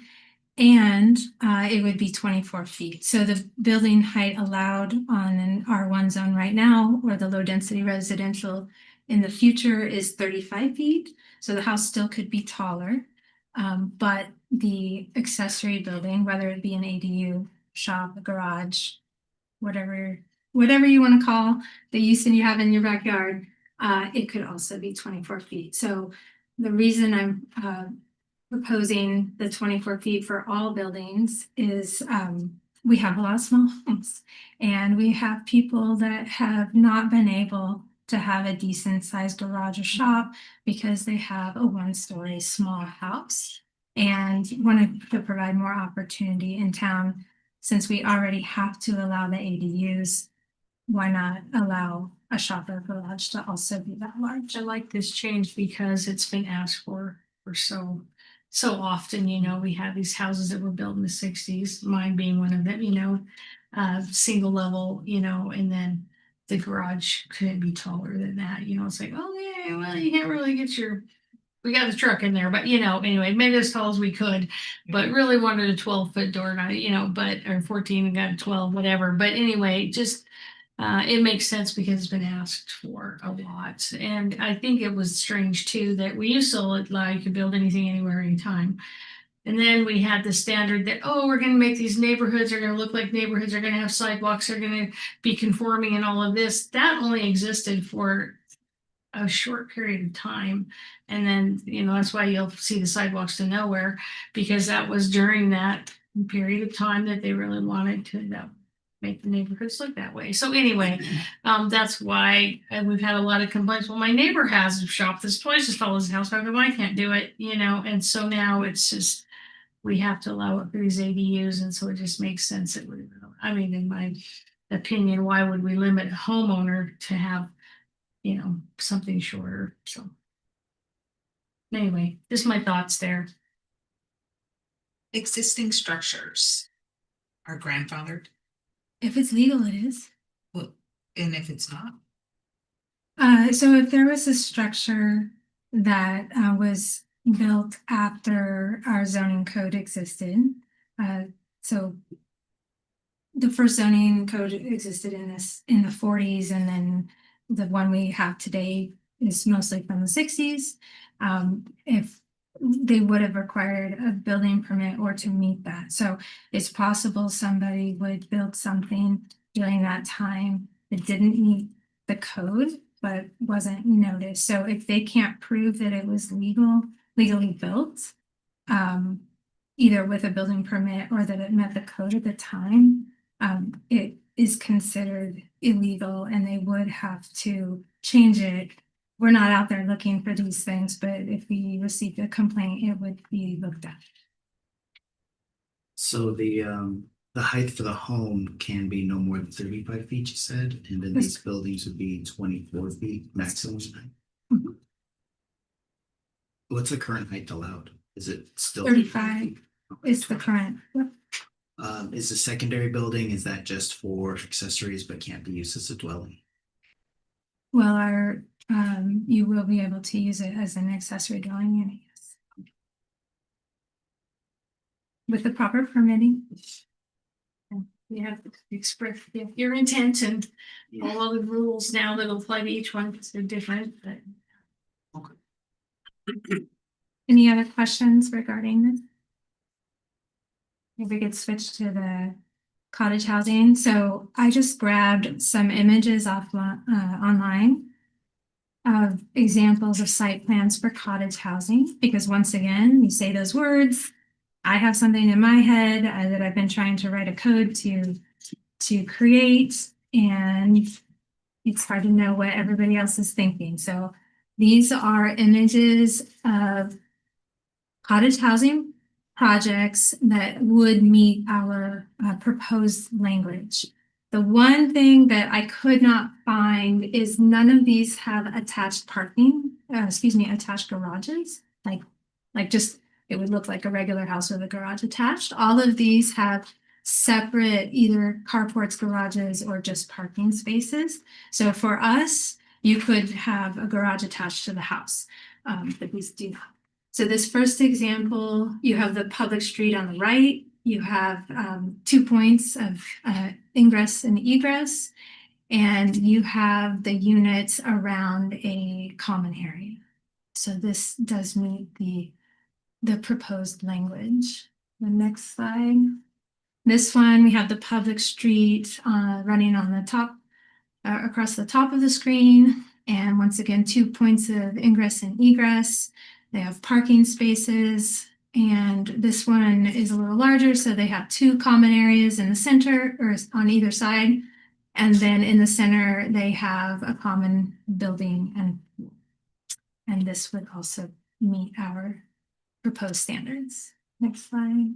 This one's a little smaller. You have the public street on the left side of the screen, and you have parking spaces. It wasn't labeled, so I don't know the difference between the orange and the red, but the orange could be common buildings, but you still have that common green in the center of all the cottage houses. The next one. So this one, the red is the units, the orange are either garages or carports, and then you have the common area in the center. But this one, instead of providing like a community building, they have a garden area in the back. I forgot to mention the public streets on the right, and I just realized this one only has 1 point of ingress and egress, so they would have to continue the bottom drive to connect to that parking area in order to meet the standards. The next slide. This one has a public street going through the center. So the way the language is written, if it's necessary to continue our grid, our major streets, then a public street could be required to go through. So this one has that. So it has the cottages up the top and another group at the bottom. And it has a community building sort of over on the left side with the common green areas in between. This one, once again, has garages instead of parking spaces, but not attached. So I think that was the last one. So like I said, I just wanted to throw it out there, like what is in my head when I'm trying to write these. So if you have any comments, concerns, like this is what it was attempting to represent in the code book. We're still in public hearing, and so council, any other comments, questions, thoughts you'd like to add before we close the public hearing for public comment? On these, what's the limit that these buildings can encroach on their neighbors' property? Like right up to the line, or what are we talking about? So the property as a whole has the same setbacks as the zone. So it's allowed in the LDR zone, which has the 5 feet on the sides and the 15 feet on the front and the rear. So none of that's changed, just the It height. is not proposed to change, just the base zoning. Yeah. I just want to make sure none of that's been changed or something. There is one change, which we did talk about with the ADUs. And that is that the ADU, the back of the ADU faces an alley. It doesn't have to have a setback and go right up to the property line on the alley. So anyway, it was just worth noting. And then of course that's limited in width, but it would still be right on the alley. And it's unfortunate in a way because that's emergency access, but that's the state law. But that we did go over that, and that was the only difference, unless there's another difference. No, it's not part of this amendment package. Yeah, part of the next one. Well, we had ADUs in here. Yeah, so, we you have know, the definition. The definition but in not there, the so standards, yeah. Okay. it's worth noting, but yeah. Fair enough. I was just curious if that changed with it. No, those are good. That's a great question. I'm good. Anything else on anyone's mind about that? Then we will close the hearing. Oh, It's public testimony before you close, please. oh, I asked that, but we leave it open for public testimony.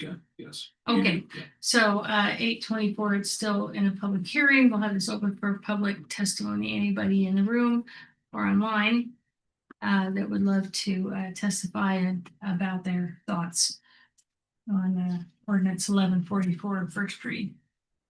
Going once. Second opportunity, anyone would like to comment? Third opportunity, if anyone would like to comment.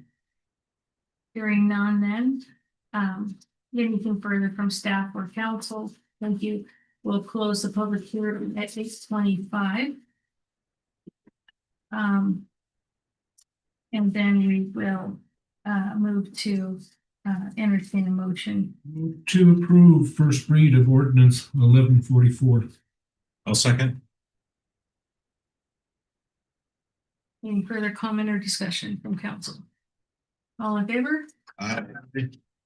So a hand raised for Mr. Pritchard. Any opposed? Passes unanimously. Thank you. We do not have an executive session that I'm aware of. And thank you, Lisa. Move on to 10 resolutions. Section 10, A, 2683, the IT service agreement amendment with Executech. And that's already been, have a replacement page put in there on page 110. 109, 110.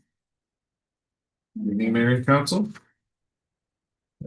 So what we have is a resolution to pass an updated agreement with Executech. So we previously had a MITS agreement, MITS agreement, and this would be for a, apologies, they changed the acronym.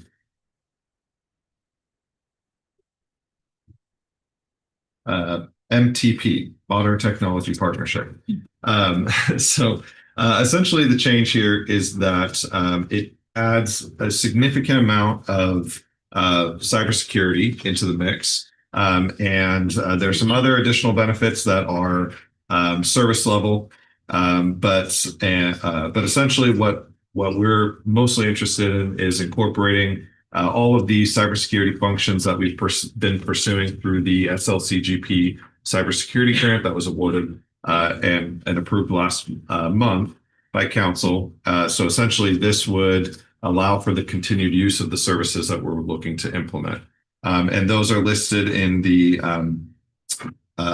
briefing sheet on page 109. Under the background discussion, I've listed the different services that we will be implementing and will be a part of this agreement. So essentially the grant will be doing the heavy lifting on getting these all implemented, so we can save $11,000 on being able to get these. The Executech won't have to charge us for. Well, they'll charge us, but the feds will pay for it.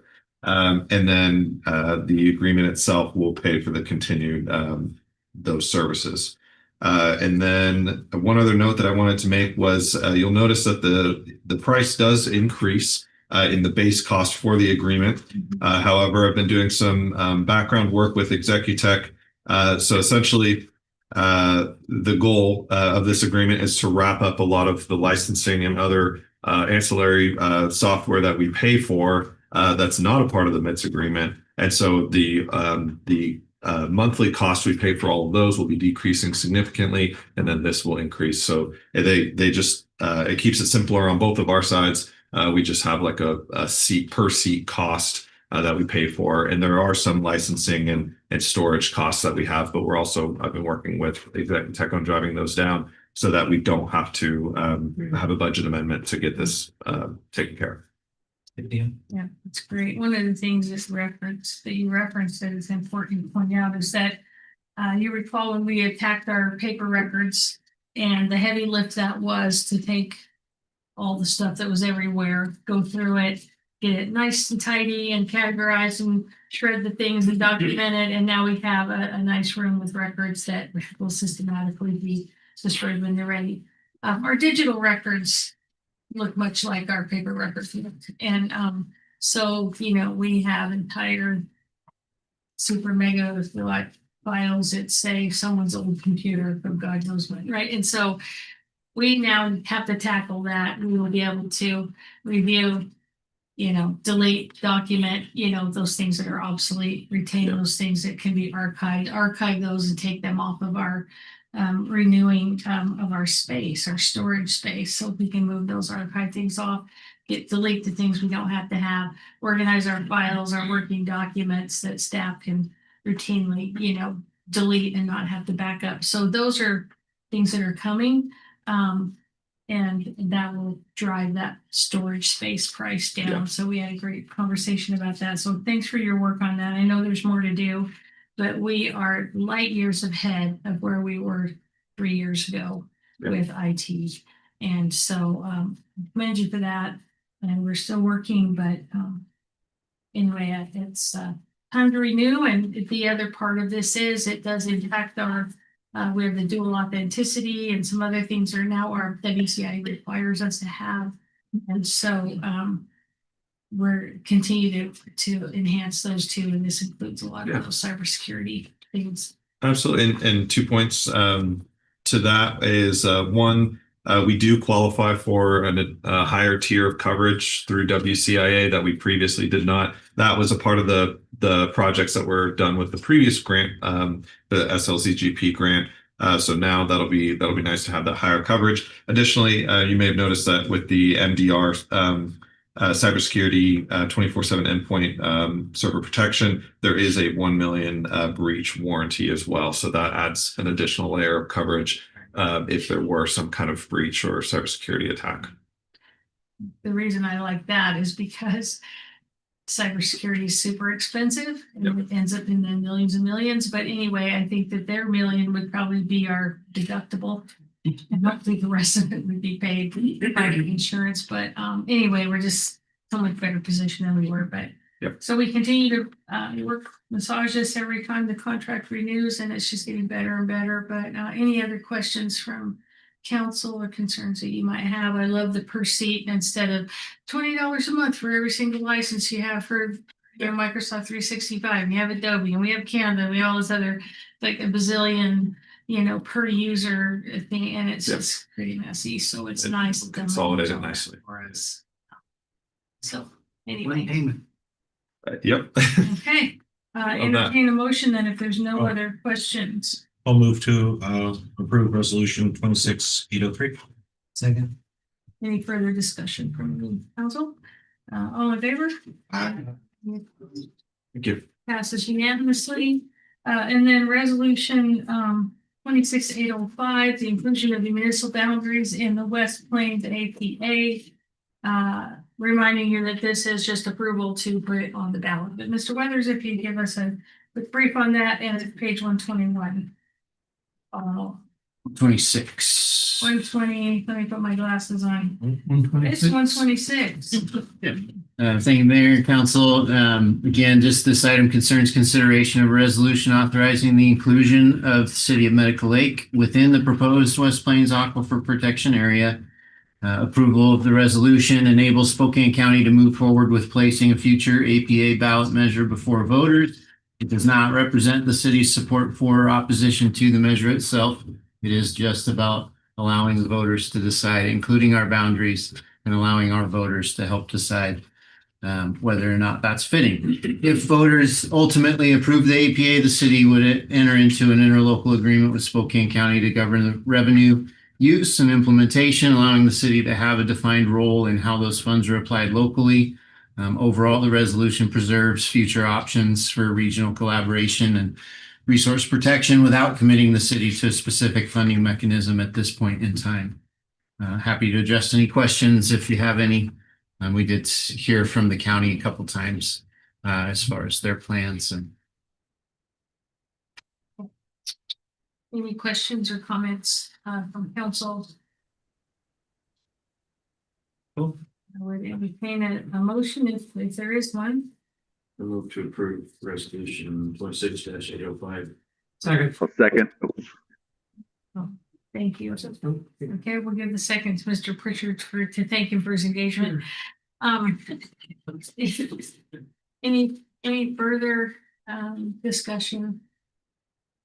I think it's great. I think it's our duty to bring it forward to the voters. Absolutely. All in favor then?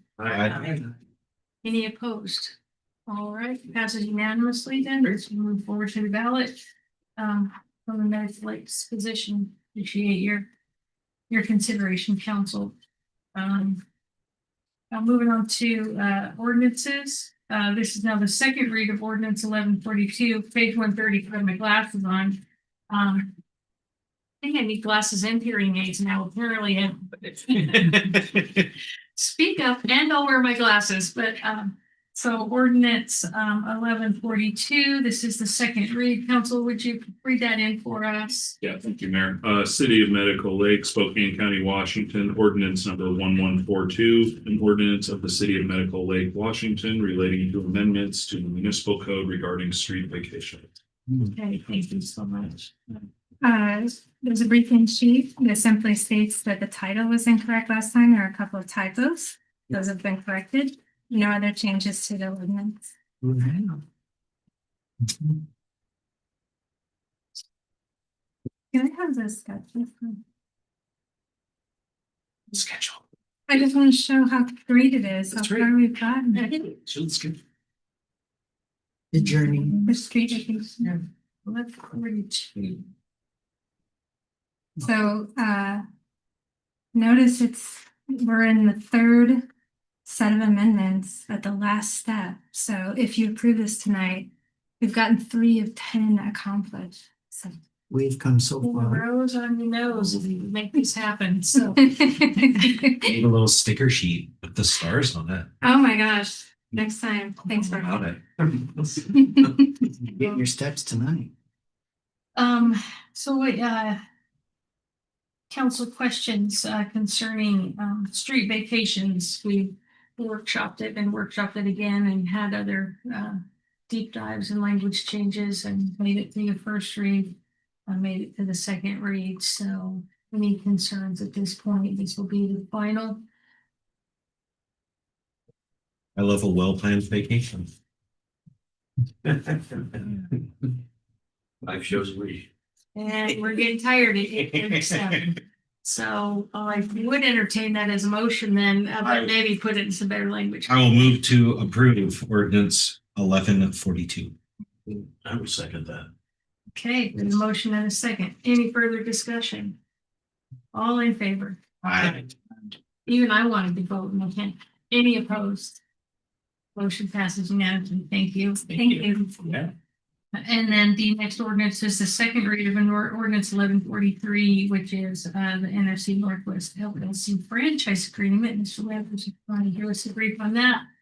I will read my glasses because that's page 136. Correct. So Mayor, can I read it in the ordinance? Can I read the ordinance? Please read the ordinance into record, council. Thank you. Ordinance number 1143, City of Medical Lake, Spokane County, Washington, an ordinance of the City Council, City of Medical Lake, Washington, granting the right of franchise to NFC Northwest LLC, State of Washington Corporation, for the operation of a telecommunications system in the City of Medical. Again, Mayor and Council, no changes to this. Again, just a parallel franchise agreement for NFC Northwest, the parent company to Ziply, wanting to reflect ownership of portions of the work that's happening in Medical Lake. Standard. Yep. Any discussion? The council's ready. I entertain a motion. Move to approve ordinance 1143. Second. Second. Second. Thank you. Any further discussion? All in favor? Aye. Any opposed? Passes unanimously. Thank you, council. We have no emergency ordinances. We have any upcoming agenda items. Please forward those on unless you have to be now. We both just to add. Last opportunity again for interested citizen comment. Anyone in the room or online or Last chance, okay. Going once, going twice. We'll call that the bell that says, I'll move to conclude. Second. all in favor? Aye. Any opposed? Meeting is concluded. Thank you, council, for your diligence, your time, and your thoughtful remarks. Appreciate it. Bye, Chad. Bye.